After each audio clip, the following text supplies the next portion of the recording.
First of all, introducing our challenger. Out of the blue corner. He's going to step in and he does. It's all over. Let's bring on the boom. This is Eternal MMA.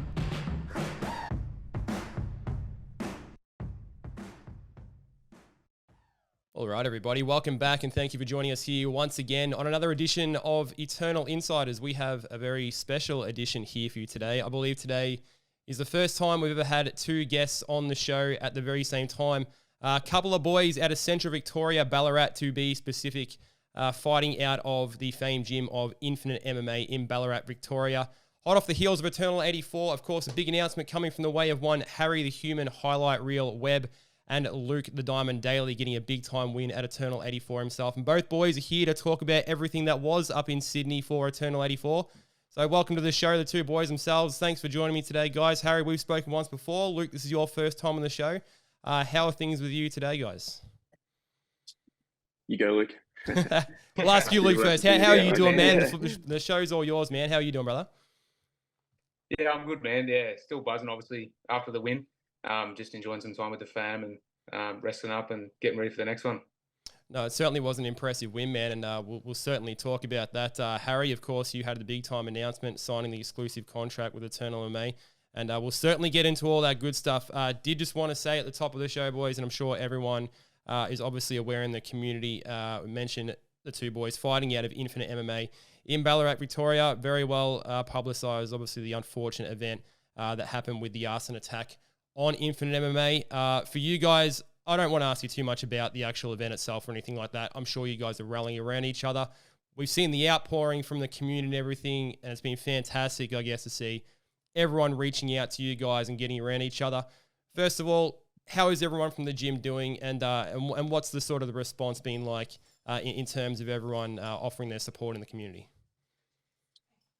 So it's kind of like it was good timing, and it's not ever good timing for something like that to happen. But in terms of like our team having all our competitions and stuff on the weekend, so Daly fought on Friday night, and we had a couple guys fight on Saturday night on Demolition. So in terms of timing, like at least no one had anything coming up in the immediate future, so we can sort of spend this period of time trying to figure out something and what the move is, but whereas there's no real stress on people having to be back in the gym this week and that sort of thing. So we're pretty lucky in that regard, but obviously it's horrible, and we're all sort of grateful for the support of the community, and there's been heaps of people getting around the GoFundMe, and it's been really good to see. No, of course, definitely a very unfortunate event to happen. But yeah, the GoFundMe itself looks like it has been doing incredibly well for you guys. Just for anybody watching this podcast, we will be posting a link to that GoFundMe either in the description or the comments. So for anyone that's keen to help out the boys, help out the team, it is a very family-orientated gym.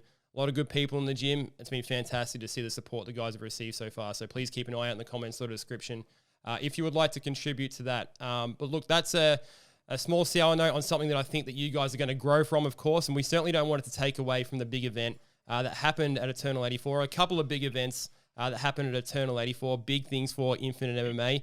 Of course, Harry Webb, we've spoken to you on the podcast before after your pro debut, I believe it was back at Eternal 74. You coming in and announcing that you're signing an exclusive contract with Eternal MMA, and we'll certainly get into all the details of that. Now, Harry, for yourself, you've obviously had a good run of success fighting locally recently in your last 3 fights back home in Victoria. 4 wins, 4 finishes from those 4 wins to keep that perfect record alive. You've ultimately made the decision to come back where it started for you as a pro for Eternal MMA. What ultimately led to that decision to come back and sign this exclusive deal? Just probably activity was the main thing. I was having a bit of trouble finding an opponent. I gave the opportunity for the other show that I was looking at to get me an opponent, and it got to a couple of weeks out, and I just had to sort of make a decision, start looking elsewhere. So the initial thought process was let's chase that Quillan Salkeld fight. This was sort of talked about with my coach, and I've been working alongside Daniel Maudsley from Chosen Advisory. He's been helping us out a lot and he's obviously got a relationship with Cam. So we thought we'd put the feelers out for that one, and we got word back that he was off to Contender Series, and that ended up being true. So, and rightfully so, he's deserving of that opportunity, and I hope he does well. It's obviously good to see another Aussie get their shot and hopefully get that contract in the UFC. But yeah, like I said, then that opened the door for the opportunity to fight for the vacant title in August, and so Cam offered me up a deal that I couldn't turn down, and I weighed up the options, and the decision we made was to sign that exclusive contract, and yeah, here we are, and I might break some news, but I've just accepted a fight on June 22nd. I won't say who against, but yeah, I'll be hopefully once we get confirmation, be in the Eternal Cage in the next 3 weeks. Okay, well, I'm none the wiser to whatever that sort of might be, but the initial conversation, I was going to get into this a little bit later in the conversation, but I think the initial thought was that you're perhaps going to be fighting one of either David Martinez or Wes Kappa after their fight, Eternal 85, scheduled for Eternal 87. But hey, this is an in-house show. This is obviously secret news, so we won't probe too hard about that, but we've got a fight lined up. Fantastic news. I mean, look, just in general for the gym, of course, Luke, we had you fight with a big-time win. We're going to talk about that twisted submission and everything good that came from that. But look, just speaking of the gym in particular for Infinite MMA, you guys are obviously, training there, massive cheerleaders for the club itself and everything. This for Eternal MMA, obviously a promotion based primarily, on the Gold Coast in Queensland, getting over to Perth, dabbling in New South Wales. We don't see a lot of guys, from Victoria sort of coming up and fighting for Eternal MMA. Luke, you said after your win, Infinite MMA is the best gym in Australia right now. What is it about Infinite MMA that's just, propelling you guys to these heights and, helping you guys along this journey? I know your coach, John Campbell, and everything must be a massive influence in your career. What is it about Infinite MMA that's giving you guys the success that you are realizing right now? I think the biggest thing is we're just not watered down with a high number of guys fighting for attention. Like, we've obviously got our fight team that we have, and we're all having success in our own areas. But obviously, besides John being the mastermind that he is, I just think that team environment that we have is very few and far between in Australia, and even internationally. Like, there's just not that many gyms that have that small team mentality and where the coach can have that individual attention to each fighter, and no one's really getting left behind. Whereas you see a lot of these bigger gyms, it's like, as much as it's a benefit to have more sparring partners and training partners and stuff, a lot of these guys, they don't get that one-on-one attention and the specific game planning that we get coming into fights. And that's why you see like countless like pieces of footage where we're working specific things on the pads and in the gym, and then we just replicate that exact thing in the fights. Like, I'm sure you've seen plenty of footage from Harry's fights and my fights. It's I think we're second to none when it comes to game planning. But I think it's just that ability to be able for John to give that one-on-one attention to each fighter. No, certainly seen a lot from the boys. Though, sorry, you go ahead, Harry. It's because we're from Ballarat and it's fucking cold out here, and somebody's got to carry the boats. Hey, look, I can sympathise with that, man. I'm pretty close down in Central Vic, so it's I was actually up in Queensland recently just for a work thing, and day and night difference, just getting up there and just fucking a little bit of sunshine, 22 degrees, not a cloud in the sky, and then come back down here and it's miserable. So I think you can probably tell with my Ballarat tan that I had in the fight. Yeah, you're coming through with a little bit of glare there on the screen, man. But hey, I'm right there with you. I got the benefit of these fucking lights making me look a little bit better here, so it's I completely understand, boys. But look, you mentioned everything there too, as well as just seeing a lot from you guys, all the footage and all the tape as far as what you guys are bringing to the table. I mean, Ben Vickers, co-promoter of Eternal MMA, he made special mention on the broadcast, which I'm sure you guys have watched the fight back, and said that high praise for Infinite MMA. He loves when you guys fight. I think he said something like, you guys just know how to fight MMA, which might sound like a very simplistic thing to say, but I think it's very high praise, just from like a real sort of dyed-in-the-wool kind of MMA gym. You guys don't strike me as a type that necessarily need the validation, but it must be good to sort of hear those words. I mean, Luke, for yourself, you said after your fight that you'd sort of felt a little bit disrespected in the lead up, but it's got to hear sort of that it's gonna be good to sort of hear that validation from the people that matter. Yeah, definitely. Yeah.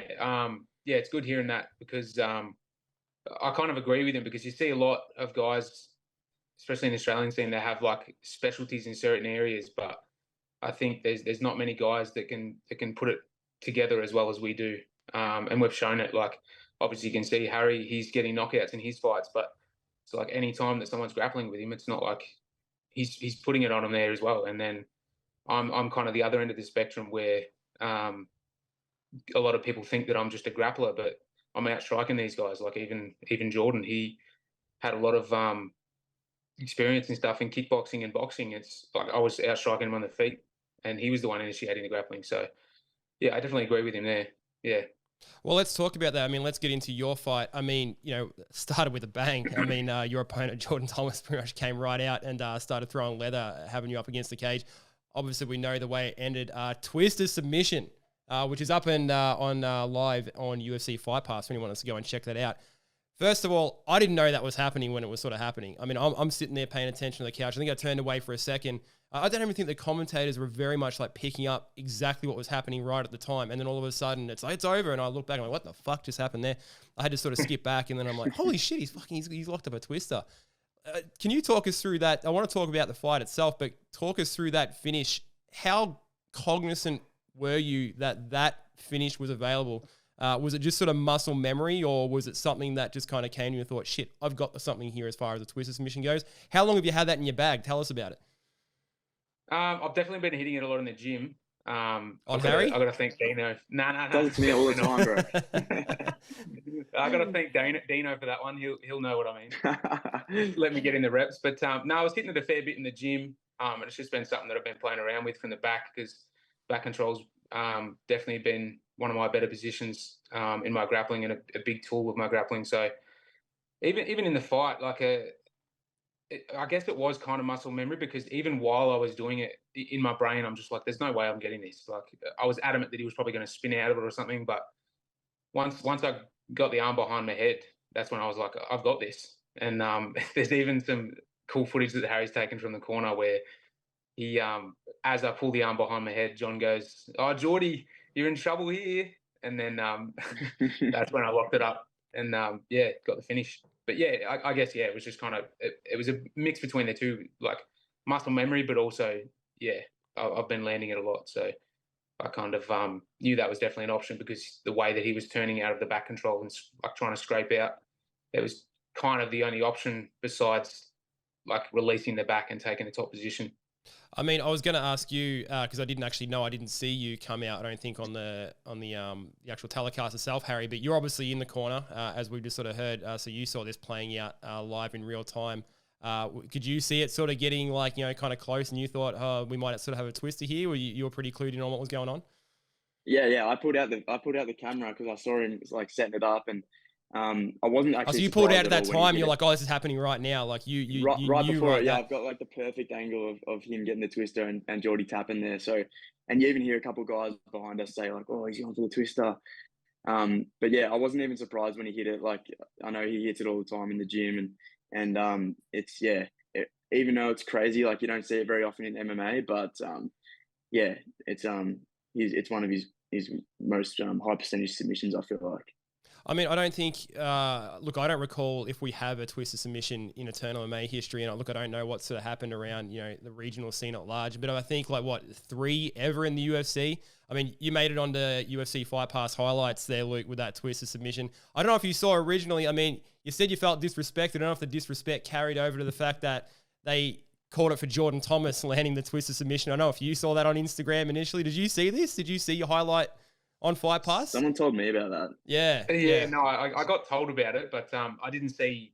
I saw it after the fact once they'd fixed it. Oh, they actually did fix it. Okay, yeah. I think someone jumped in ahead. I mean, look, I got no idea if they read any of the comments or anything like that, but someone jumped in ahead of me and was like, it was actually Luke Daly that got the twister submission. It's actually not the first time they've done it. I can't remember what it might have been. They did it to me.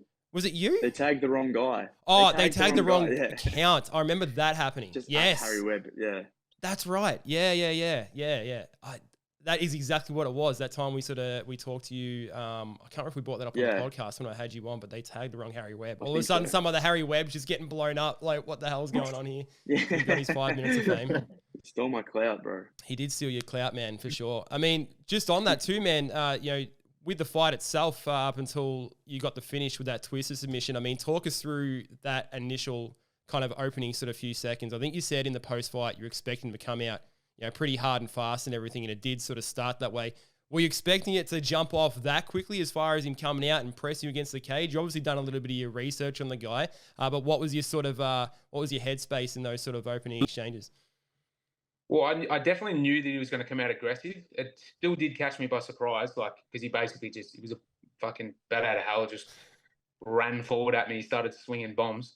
But even when he fought Kobe in his last fight, he came out like that. And obviously Kobe's down to throw, so they kind of did it to each other. They just started swinging straight away. So I did expect it, but it definitely still caught me by surprise. Yeah, and I mean, sort of on that, like as far as him coming out and, putting that on you sort of early, like what was your kind of, danger meter at in those parts? Was that something you were just sort of prepared to weather? Because, I mean, from, I guess, a spectator's point of view and you're sort of looking at a certain camera angle, you're like, oh shit, is this going to be over in a few seconds? Like, what was your sort of concern as you were sort of coming at you pretty hard there early?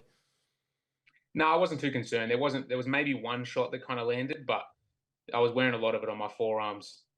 Obviously, sparring guys like Harry, I'm used to a lot of shots coming at me, so my defense is good, to say the least. So yeah, I wasn't in danger at all. I honestly didn't expect him to shoot. I was basically just waiting for him to stop throwing or look for an opening, but he ended up initiating the grappling, which caught me by even more surprise.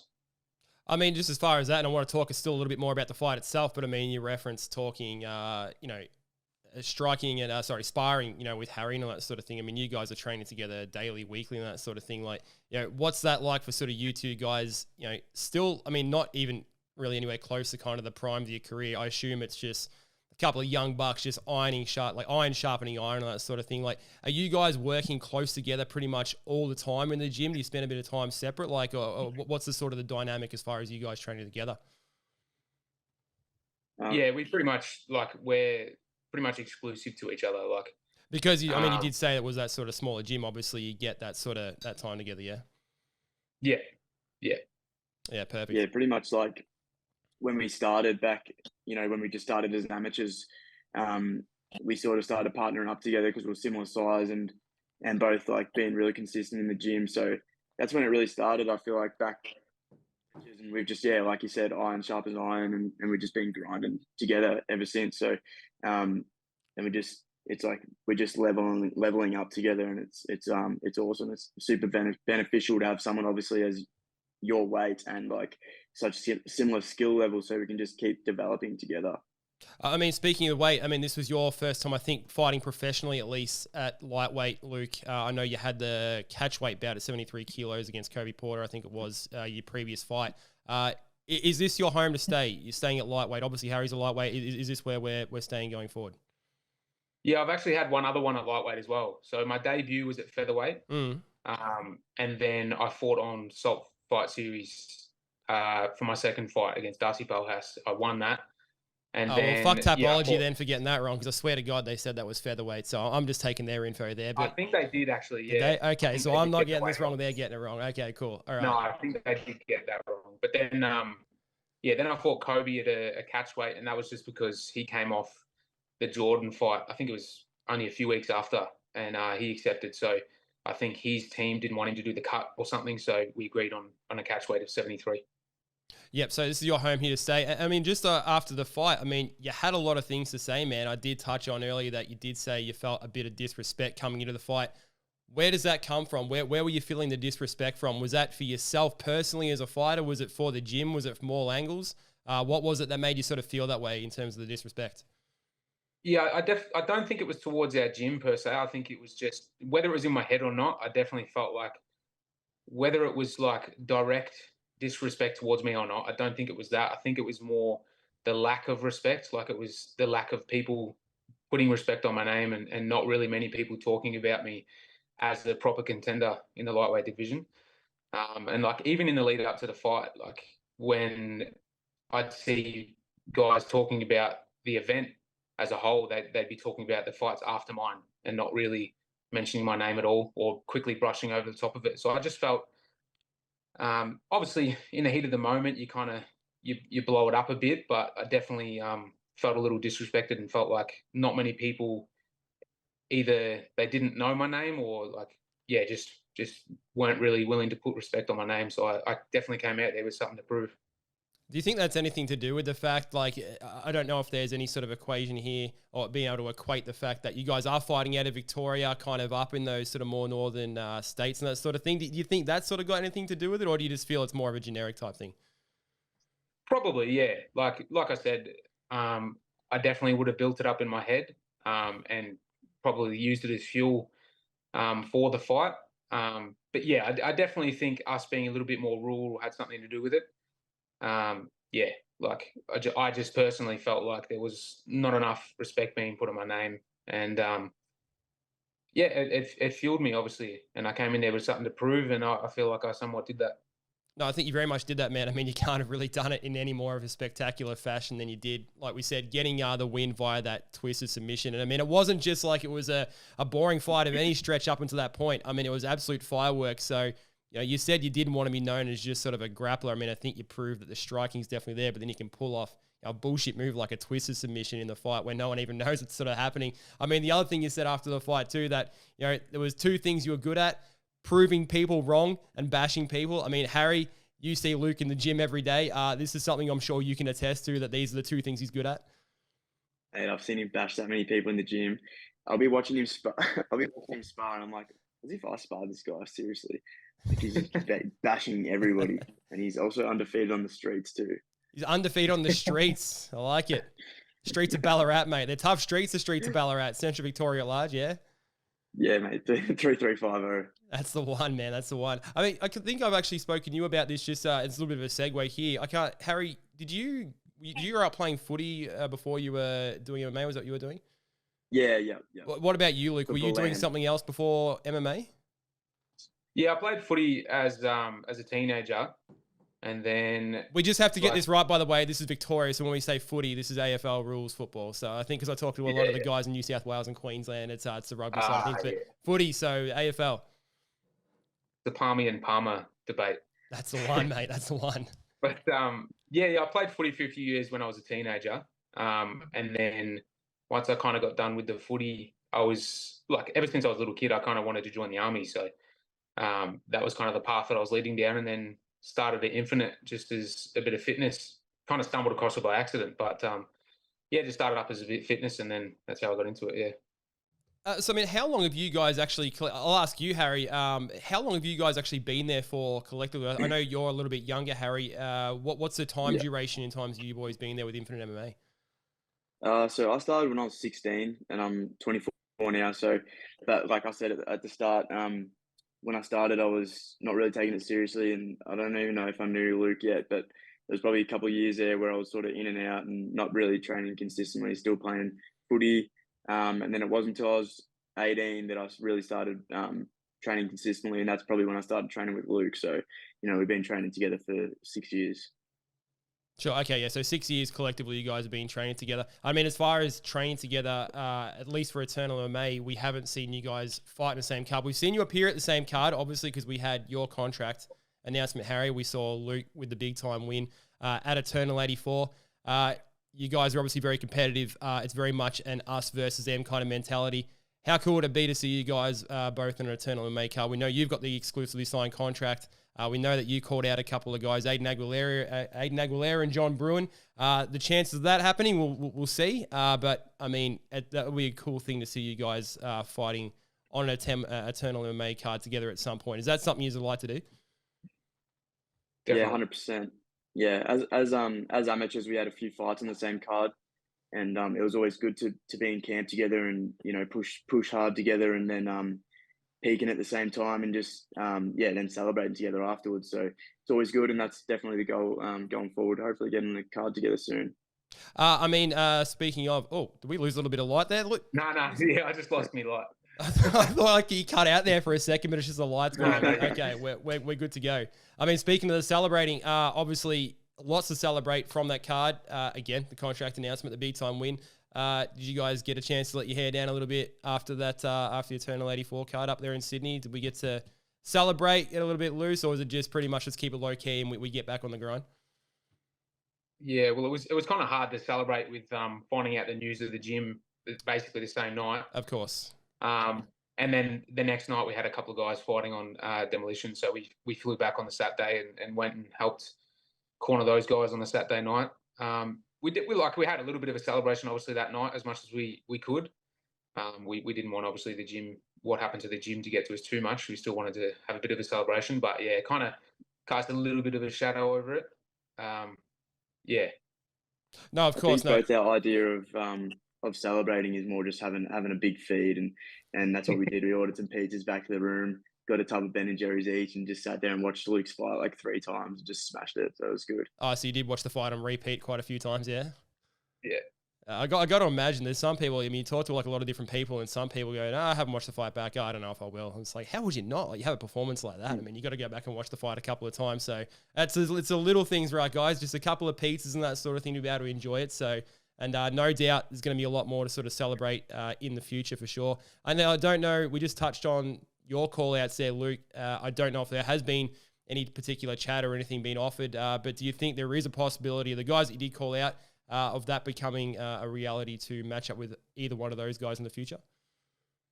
Oh, possibly, man. Like, obviously, this week, yeah, just letting the body recover and stuff. But, yeah, either of those guys, or I was even thinking of the winner out of Don Marfan and the other guy that's fighting soon. So those guys could be an option. But like I said, like it could be anyone, man. Like, I feel like I'm at a point now where I'm willing to fight anyone above me. So, yeah, whatever gets me to the top of the rankings as quick as I can.